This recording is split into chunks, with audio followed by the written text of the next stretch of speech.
Messi. Messi's hit! Oh! He's made it!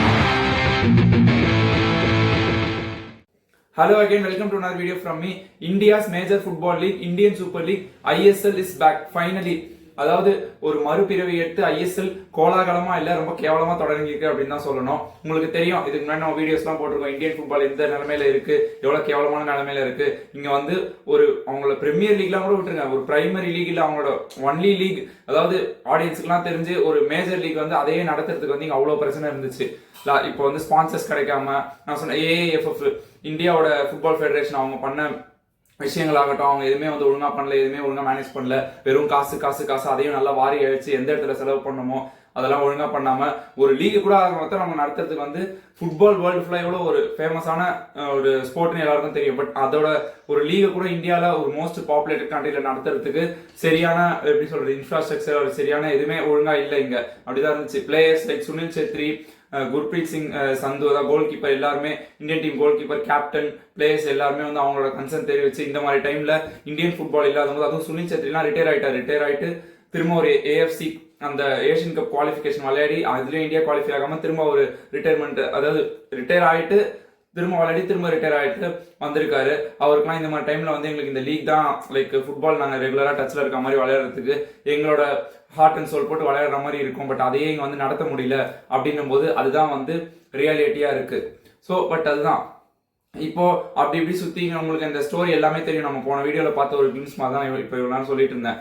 இப்போ ஃபைனலா ISL வந்து திரும்ப கொண்டு வந்துட்டாங்க. சரி, நான் கூட ஒரு ஓப்பனிங் செரமனி நடத்தி சரி ஸ்டார்டிங் நல்லா ஸ்டார்ட் ஆயிருக்குப்பா, ஓகே இதை வச்சு ஒரு வீடியோ போடலாம் அப்படின்னு நினைச்சேன். 2 மேட்ச் முடிஞ்சு போச்சு, ஒரு ஹைப்பும் கிடையாது. எல்லா டீமும் ஆல்மோஸ்ட் 2 மேட்ச் விளையாடிட்டாங்க. ஒடிஷாக்கு அவங்களோட ஃபர்ஸ்ட் மேட்ச் வந்து போஸ்ட்போன் ஆயிட்டு போவாங்க. இப்போ நான் இந்த வீடியோ ரெக்கார்ட் பண்ண டைம்ல அவங்க விளையாடிட்டு இருந்தாங்க. அதுக்கப்புறம் பஞ்சாப் அண்ட் இன்டர் காஷி அவங்க வந்து ஒரு மேட்ச் தான் விளையாடிருக்காங்க. அதான் இன்னைக்கு இன்டர் காஷி அவங்களோட செகண்ட் மேட்ச் விளையாடிட்டு இருக்காங்க. பஞ்சாப் அப்புறம் இன்னும் ஃபியூ டேஸ்ல வந்து அவங்களோட செகண்ட் மேட்ச் விளையாடி எல்லாரும் ஆல்மோஸ்ட் விளையாடுவாங்க. இதோட ஃபார்மேட் பாத்தீங்கன்னா ஃபர்ஸ்ட் டைம் ஐஎஸ்எல்ல 14 டீம்ஸ் விளையாட போகுது. பட் அதுல வந்து ஒரு பெரிய ஹைப் ஒரு இந்த டோர்னமெண்ட் மேல இருக்க ஒரு பார்வை இது எதுவுமே வந்து மாத்தல. இது வந்து இப்போ நிறைய டக்குன்னு முடிக்கணும் அப்படின்றதுக்காக 3 மந்த்ஸ்க்குள்ளேயே முடிச்சிடணும் அப்படின்றதுக்காக நிறைய ஃபார்மேட் சேஞ்சஸ் எல்லாம் கொண்டு வந்திருக்காங்க. ஒரு நல்ல விஷயம் என்னன்னா ரெலகேஷன்ன்ற ஒரு விஷயத்தை கொண்டு வந்திருக்காங்க. இந்த 14th முடிக்கிற லாஸ்டா முடிக்கிற டீம் வந்து ரெலகேட்டா வெளியில போயிடுவாங்க. அதுக்கு பதில் இன்னும் கீழே இருக்க வேற டிவிஷன்ஸ்ல இருந்து ஒரு டீம் வந்து மேல வந்து விளையாடுவாங்க. இந்த ஐ லீக் இருக்கு உங்களுக்கு தெரியும், அதுல சென்னை சிட்டி அந்த மாதிரி டீம்ஸ், இன்டர் காஷிலாம் கூட அங்கிருந்து அந்த டீம் தான், சர்ச்சில் பிரதர்ஸ் அந்த மாதிரி டீம் தான் இருக்க லீக். அது உங்களுக்கு நீங்க கேள்விப்பட்டிருப்பீங்க. அதுல தான் ஃபர்ஸ்ட் மோகன் பகான் இருந்தது. பட் அதுக்கப்புறம் மோகன் பகான் அப்புறம் அத்லெட்டிகோ டி கொல்கட்டா இவங்கலாம் மிக்ஸ் ஆகி மர்ஜ் ஆகி ஒரு டீமா ஃபார்ம் பண்ணி இந்த மாதிரி விஷயம்லாம் நீங்க இந்தியன் ஃபுட்பால்ல மட்டும்தான் கேள்விப்படுவீங்க. ஸோ அதுதான் அங்க இருந்து அந்த டீம் வந்து மேல இப்போ அதாவது அதுல இருந்து அதுல ஃபர்ஸ்ட் முடிக்கிற டீம் இதுல ரெலகேட் அதாவது உள்ள வந்துருவாங்க, ப்ரமோட் ஆகி உள்ள வந்துருவாங்க. இவங்க டீ ப்ரமோட் ஆயிடுவாங்க லாஸ்டா முடிக்கிற டீம். அதுக்கப்புறம் இதுல ஃபர்ஸ்ட் முடிக்கிற டீம் சாம்பியன்ஸ், அவ்வளவுதான். பிளே ஆஃப் ஃபைனல்ஸ் எதுவுமே கிடையாது. இது வந்து எப்பவுமே இந்த ஃபுட்பால் எல்லா கண்ட்ரிலும் நடக்கிற அவங்களோட பிரீமியர் லீகோட கான்செப்ட் தான் இது. ஸோ அதுதான், எந்த சேஞ்சஸும் இல்லை. பட் அதான் அதுக்கப்புறம் தேர்ட் பிளேஸ் முடிக்கிறது அதெல்லாம் இங்க கான்செப்டே இடமே இல்லை. ஃபர்ஸ்ட் லீக் நடக்கட்டும், அப்புறம் தானே நம்ம மொத்தம் ஏஎஃப்சி சாம்பியன்ஸ் லீக் அதை பத்தி எல்லாம் யோசிச்சு பார்க்க முடியும். ஸோ இதுக்கு நடுவில் 14 டீம்ஸ் இருக்காங்கன்னா எல்லா டீம் கூடயும் ஒரு டீம் ஒரே ஒரு மேட்ச் தான் விளையாடுவாங்க. 1 leg ரவுண்ட் ராபின் ஃபார்மேட், அதாவது 7 மேட்சஸ் ஹோம்ல விளையாடுவாங்க, இல்லைன்னா 6 மேட்சஸ் ஹோம்ல விளையாடுவாங்க, மீதி மேட்சஸ் அவையில விளையாடுவாங்க, அவ்வளவுதான். ஸோ இதுதான் வந்து ஃபர்ஸ்ட் முடிக்கிற டீம் சாம்பியன்ஸ், லாஸ்டா முடிக்கிற டீம் ரெலகேட் ஆகி போயிடுவாங்க. திரும்ப அவங்க குவாலிஃபை ஆகி மேல வந்து ப்ரொமோட் ஆகி வரணும், அவ்வளவுதான். நடுவில் முடிக்கிற டீம்ஸ்லாம் லிட்டலா சொல்லப்போனா எந்த யூஸும் கிடையாது. அவங்களோட பெர்ஃபார்மன்ஸ் இம்ப்ரூவ் பண்றதுக்கு நெக்ஸ்ட் சீசன் அப்படிதான் பார்க்கணும். ஸோ இது வரைக்கும் அதுவும் சுத்தமா ஒரு பில்டப்பே கிடையாது. நிறைய பேருக்கு அதாவது ஐஎஸ்எல் திரும்ப வந்துச்சுன்ற நியூஸ் நிறைய பேர் கேள்விப்பட்டிருப்பீங்க. பட் எப்போ ஆரம்பிக்குதுன்றதுலாம் கூட நிறைய பேருக்கு தெரிஞ்சிருக்காது. அதுவும் போய் ஃபேன் கோட்ல போய் வாங்கியிருக்காங்க. ஃபேன் கோடு லைக் நான் வந்து ஆப் தப்பா சொல்லல, பட் அதுதான் மற்ற ஆப் சப்ஸ்கிரைப் பண்ணதோட ஃபேன் கோடுக்கு இருக்க சப்ஸ்கிரிப்ஷன் வந்து கம்மி தான். மேபி F1 ஃபேன்ஸ் நிறைய பேர் வச்சிருக்கலாம் ஃபேன் கோடு. மற்றபடி நீங்க இப்போ ஜியோ ஹாட் ஸ்டார்ல போட்டீங்கன்னா கூட அட்லீஸ்ட் ஏதாவது கொஞ்சம் புஷ் பண்ணிருக்கலாம். இல்ல சோனி லிவ்ல எப்பவுமே ஃபுட்பால் லீக்ஸ் நிறைய போடுவாங்க, அவங்க கூட ஏதாவது புஷ் பண்ணிருக்கலாம். ஃபேன் கோட்ல போட்டது பிளஸ் வந்து ப்ராட்காஸ்டும் எதுலையும் பண்ண மாட்டாங்க அப்படின்னும் போது இது வந்து ஆல்ரெடி வியூஸ் ரொம்ப கம்மியா போயிட்டு இருக்கு. ஸ்டேடியம்ல வந்து 15% வந்து போன வருஷம் இந்த அட்டெண்டன்ஸோட இந்த வருஷம் கம்மியா இருக்கு. அதாவது சுத்தமா ஆலையில 15% மொத்தமா இருக்காங்களா, ஒரு 20-25% மொத்தமா இருக்காங்களா, கால் ஸ்டேடியம் ஃபுல்லாச்சா அப்படின்றது வந்து பாக்குறதுக்கே ரொம்ப ரேரா இருக்கு. அங்கங்க பார்த்தா ஒருத்தர் 2 பேர் அப்படி உட்காந்துட்டு இருக்காங்க ஸ்டாண்ட்ஸ்ல, அப்படிதான் இருக்கு. அதுவும் இது இன்னும் இந்த ஒரு எப்படி சொல்றது, இதுக்கு மேல இருக்க அந்த ஒரு ஹைப்பை குறைக்கிறதுக்கு ஃபர்ஸ்ட் 5 மேட்சஸ் வந்து சுத்தமா கோல்ஸே போல, மொத்தமா 12 கோல் தான் போச்சு. 2.4 கோல்ஸ் பெர் கேம், அப்படிதான். 2 டீமும் சேர்த்து விளையாடுற 2 டீம்ஸ் சேர்த்து அவ்வளவுதான் அடிச்சிருக்காங்க. அது இப்போ போக போக கொஞ்சம் பிக்கப் ஆயிட்டு இருக்கு. ஆஸ் யூஷுவல் நிலவரம் இப்போதைக்கு எப்படி இருக்குன்னு பாத்தீங்கன்னா மோகன் பகான் டாப்ல முடிச்சிருக்காங்க. சென்னை எஃப்சி 2 மேட்சுமே தோத்துட்டாங்க. பட் 2மே பெரிய டீம்ஸ் கூட தான். ரொம்ப கேவலமான லாஸ்ன்னு சொல்ல முடியாது. நம்ம அட்லீஸ்ட் சென்னை எஃப்சிக்காக வச்சு இந்த லீகை ஃபாலோ பண்ணுவோம் அப்படின்னு தான் இருக்கும். அதுதான் அது வந்து ரொம்ப பெரிய லாஸ்ன்னு சொல்ல முடியாது. பட் அதான் மும்பை கிட்ட 1-0 தோத்துருக்காங்க. அதுக்கப்புறம் மோகன் பகான் கிட்ட 2-0 அப்படின்னு சொல்லி தோத்துருக்காங்க. இதுதான் இப்போதைக்கு வந்து ஐஎஸ்எல் நிலவரம். எனக்கு தெரியல இந்த லீக் எந்த ஸ்டேஜ்ல போயிட்டு இருக்குன்னு தெரியல. இப்போ பிப்ரவரி ஸ்டார்ட் ஆயிருக்கு, மார்ச் ஏப்ரல் மே டைம்ல இது முடியும்.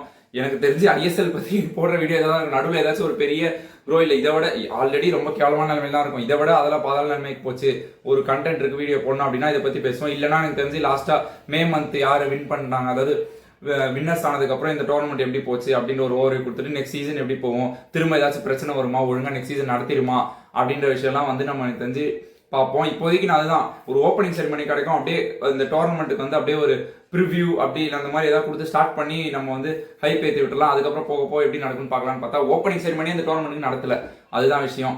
அதே மாதிரி இப்போ நீங்க ஸ்டேடியம்ஸ்லாம் பார்த்தீங்க அப்படின்னா சென்னை எஃப்சிக்கு ஹோம் மேட்சஸ் வந்து 4 கேம் கழிச்சு தான் வருது. அதுக்கு ரீசன் என்னன்னா ஏஆர் ரஹ்மானோட ஒரு கான்செப்ட் வந்து இங்க ஜவஹர்லால் நேரு, அதாவது சென்னை எஃப்சியோட ஹோம் ஸ்டேடியம்ல நடக்க போகுது. அதுக்கு வந்து அவங்க எல்லாத்தையும் ப்ரிப்பரேஷன்லாம் பண்ணிட்டு இருக்காங்க. அதான் ஸ்போர்ட்ஸ் ஸ்டேடியம்ல ஸ்போர்ட்ஸ் மேட்சஸ் நடத்துறதை விட இந்த மாதிரி என்டர்டைன்மெண்ட் ஈவெண்ட்ஸ் நடத்துறது ரொம்ப முக்கியம். அப்படிதானே இவ்வளவு காலமா பழகிட்டீங்க. ஸோ இதெல்லாமும் ஒரு இஷ்யூவா தான் இருக்குது இங்க இந்தியாவில். ஏன்னா நீங்க இதே ஒரு கிரிக்கெட் ஸ்டேடியம்ல கிரிக்கெட் நடக்கிறதுக்கு நீங்க ப்ரிஃபரன்ஸ் கொடுப்பீங்களா, இல்ல இந்த மாதிரி வேற ஈவெண்ட்ஸ் கொடுப்பீங்களா, மற்ற ஸ்போர்ட்ஸ்லாம் நீங்க எப்படி பண்றீங்க அப்படின்றத வந்து நீங்களே பாத்துக்கோங்க. நான் வந்து அதை இப்ப திடீர்னு வந்து மாத்த முடியாது, அவங்களும் எங்க போவாங்க அதெல்லாம் எனக்கு புரியுது. பட் நான் என்ன சொல்றேன், அப்படிதான் பழகிட்டாங்கன்னு சொல்றேன். இவங்க ஸ்டேடியம்ஸை இந்த மாதிரி என்டர்டைன்மெண்ட் பர்பஸ்க்கு கொடுத்து பழகிட்டாங்க. அவங்க இந்த மாதிரி அவங்களோட என்டர்டைன்மெண்ட் அதாவது ஈவெண்ட்ஸ் எல்லாம் வந்து இந்த மாதிரி ஸ்டேடியம்ஸ் நடத்தி அவங்க பழகிட்டாங்க. இதுக்கப்புறம் திடீர்னு வந்து நான் கொடுக்க மாட்டேலாம் சொல்ல முடியாது. கொஞ்சம் கொஞ்சமா அதை அப்படியே இன்ஜினியர் பண்ணி இவ்வளவு தூரம் வந்து நிக்குது. இதை திரும்ப கொஞ்சம் கொஞ்சமா அப்படியே வந்து இல்ல கொஞ்சம் கொஞ்சமா போர்க்கணி வச்சு ஒரு காலி கிரவுண்ட்ல கொடுக்கறது, இல்ல இதுக்குன்னு ஒரு மான்யூமெண்ட் ஏதாவது கட்டி பில்டிங் ஏதாவது கட்டி அங்க நீங்க வந்து வச்சுக்கோங்க அப்படின்னு சொன்னாதான் வந்து கரெக்டா இருக்கும். ஏன்னா நீங்க திரும்ப இண்டோர் ஸ்டேடியம் மேல கை வச்சீங்கன்னா அப்படின்னா அங்கேயும் வந்து நமக்கு கபடி இப்போ நடக்கல, அது வந்து லாஸ்ட் இயர் எண்ட்ல தான் நடக்க போகுது. பட் சொல்றேன் அதுவும் வந்து ஸ்போர்ட்ஸ்க்காக மெயினா லைக் கட்டினதான், அது அப்புறம் அப்படியே காம்ப்ளெக்ஸ் ஆக்கி ஒரு காலத்துல அங்கே டெஸ்ட் மேட்சஸ்லாம் கூட நடந்திருக்கு அப்படின்னு சொல்லுவாங்க கிரிக்கெட்ல. ஸோ அப்படின்னா இருக்கும்போது நீங்க வந்து பாத்துக்கோங்க, ஹோம் ஸ்டேடியமே வந்து ஃபுட்பால் மேட்ச் நாங்கள் விளையாட போற டோர்னமெண்ட் ஆரம்பிக்குன்னு சொல்லும்போது இப்போ இல்ல இந்த டைம்ல வந்து நாங்கள் ஆடியோ லான்ச் நடத்துறோம் அப்படின்னு, அதாவது ஆடியோ லான்ச் இல்லை, அது வந்து சும்மா கான்செப்ட் மாதிரி தான் நடத்துறோம் அப்படின்னு சொன்னா அது எந்த அளவுக்கு இருக்கும் நீங்களே பாத்துக்கோங்க. ஒரு பக்கம் வந்து ஓகே இவங்களும் திடீர்னு வந்து டோர்னமெண்ட் இந்த டைம் நடத்த போறாங்க. எப்பவுமே அதுதான் ஐஎஸ்எல்க்கு வந்து இந்த டைம்ல தான் நடக்கும் அப்படின்னு ஒரு ஃபிக்ஸட் டைம் இருந்தாலும் இப்போ திடீர்னு வந்து இயரோட ஸ்டார்டிங்ல நடத்துறாங்க. இதுவும் அகைன் ஒரு டிஸ்அட்வான்டேஜா தான் இந்த லீக் போகும். நான் என்ன சொல்றேன், நீங்க வந்து ஃபர்ஸ்ட் ஃபேன்ஸ் வந்து பழக்கணும். நீங்க இப்போ எம்எல்எஸ் சவுதி ப்ரோ லீக்லாம் எடுத்துட்டீங்கன்னா அதெல்லாம் இயர்லி, அதான் அந்த இயருக்கு அந்த சீசன் அப்படிதான் நடக்கும். இதே நீங்க மற்ற பிரீமியர் லீக்லாம், அதாவது பிரீமியர் லீக் அந்த மாதிரி மற்ற லீக்ஸ்லாம் எடுத்துக்கிட்டீங்க அப்படின்னா இந்த இயரோட ஹாஃப்ல ஸ்டார்ட் ஆகி அடுத்த இயரோட ஹாஃப்ல முடியும். திரும்ப ஒரு 2 to 3 months கேப் விட்டு திரும்ப அடுத்த சீசன் அப்படியே ஸ்டார்ட் ஆகும். அந்த மாதிரி வீக்கெண்ட் மட்டும் தான் மேட்சஸ் இருக்கும், எப்பயாச்சும் வீக் டேஸ்ல மேட்சஸ் இருக்கும். அவங்க நிறைய லீக்ஸ் விளையாடுறாங்க. ஸோ அது ஆல்மோஸ்ட் வீக்லி ஒரு 3 மேட்ச் இப்பெல்லாம் வந்துருது. அதுவும் பிளேயர்ஸ் கோச்சஸ் தான் ஸ்ட்ரைக் பண்ணிட்டாங்க, எவ்வளவு மேட்ச் தான் நாங்க விளையாடுறது, நீங்க காசு பாக்குறதுக்கு நாங்க ஆள் கிடையாது அப்படின்னு சொல்லிட்டு. பட் அதெல்லாம் எதுவும் மேல உட்காந்துட்டு இருக்கோங்க, அதெல்லாம் கேட்கற மாதிரி தெரியல. நீங்க இப்போதைக்கு என்ன பண்ணுங்க, ஐஎஸ்எல் ஒரு லீக் தான் இருக்கு, கொஞ்சம் கொஞ்சமா வந்து இப்ப இந்த 3 மாசம் டக்கு நடத்தி முடிச்சிருக்கீங்க. இது நடத்துறதே யாருக்கும் தெரியாது, இப்போ வரைக்கும் இதுக்கு ஆடியன்ஸ் உள்ள வரல, அதுதான் உண்மை. சும்மா நம்மளோட இன்ஸ்டாகிராம் அக்கௌண்ட்ல டெய்லி மேட்ச் ரிவ்யூஸ் மாதிரி போட்டுட்டு இருக்கோம். அதாவது முன்னாடிலாம் நடந்த மேட்ச் அடுத்த நாள் ரிவ்யூஸ் அந்த மாதிரி போட்டுட்டு இருக்கோம். நீங்க அதை ஃபாலோ பண்ணலாம். அது இல்லாம பெருசா ஆடியன்ஸ் வரல. நான் தான் இப்போ இதுக்கு என்ன சொல்றேன்னா, நீங்க உங்க ஆடியன்ஸை வந்து அதுக்கு நீங்க வந்து ஒரு எப்படி சொல்ற ஜெனரலைஸ் பண்ணணும். இப்படி இந்த டைம்ல நடக்கும் அப்படின்னு சொல்லிட்டு ஓகேப்பா வீக்கெண்ட்னா ஒரு ஐஎஸ்எல் மேட்ச் இருக்கும், இந்தியன் ஃபுட்பால் லீக் மேட்சஸ் இருக்கும், எல்லா டீமும் அப்படியே மேட்ச் விளையாடுவாங்க சாட்டர்டேஸ் அண்ட் சண்டேஸ் அப்படின்னு சொல்லிட்டு. அப்படி ஏதாச்சும் பண்ண நீங்க டெய்லி ஒரு சும்மா ஈவினிங் ஒரு மேட்ச் இல்ல 2 மேட்ச் அப்படி நடத்திட்டு அதுக்கும் ஆடியன்ஸ் வராம இல்ல இதையாச்சும் வந்து ஒழுங்கா புஷ் பண்ண நெக்ஸ்ட் சீசன் திரும்ப எப்போ நடக்க போகுது அப்படின்றதும் வந்து எந்த ஒரு கிளாரிட்டியுமே இல்ல. அப்படிதான் வந்து இப்போதைக்கு இந்த டோர்னமெண்ட் போயிட்டு இருக்கு. ஸோ அதான் பார்ப்போம். எனக்கு தெரிஞ்சு ஐஎஸ்எல் இந்த சீசன் பத்தி போடுற லாஸ்ட் வீடியோ இதெல்லாம் இருக்கும். இந்த சீசன் முடிஞ்சதுக்கு அப்புறம் தான் ஒரு வீடியோ வரும்னு நினைக்கிறேன். அப்படி ஏதாச்சும் நடுவில் ஏதாச்சும் சுவாரஸ்யமான விஷயம் நடந்துச்சு, இல்லை ரொம்ப இதெல்லாம் வெளில சொல்ல முடியாத அளவுக்கு ரொம்ப கேவலமான ஒரு டவுன்ஃபால் நடந்து அந்த மாதிரி ஏதாவது விஷயம் நடந்துச்சுன்னா நம்ம இன்னொரு வீடியோவில் சந்திப்போம். until then bye. இந்த மாதிரி குவிக் 10 minutesக்குள்ள உங்களுக்கு தேவையான நியூஸ் எல்லாம் கொடுக்குற மாதிரி வீடியோஸ் உங்களுக்கு பிடிச்சிருந்தா அதை கண்டிப்பாக கமெண்ட் செக்ஷனில் சொல்லுங்க.